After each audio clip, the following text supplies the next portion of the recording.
हदीस में आए अल्लाह के नबी सल्लल्लाहु अलैहि वसल्लम ने फरमाया, मसलुल्लज़ी यज़कुरु रब्बहु वल्लज़ी ला यज़कुरु मसलुल हय्य वल मय्यित, कि जो शख्स अपने परवरदिगार को, अपने रब को याद करता है और जो शख्स अपने परवरदिगार को याद नहीं करता, इन दोनों की मिसाल जिंदा शख्स और मुर्दा शख्स की सी है।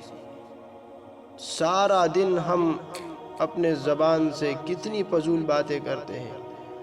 हमारा सारा दिन फजूलियात में, लायानी बातों में गुजर जाता है और क़यामत के दिन इसी ज़िंदगी के बारे में हमसे पूछा जाएगा।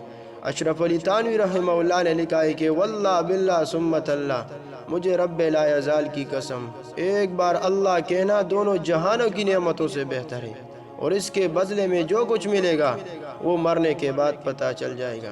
तो अपनी ज़बानों पर हर वक्त अल्लाह का नाम लिया कर।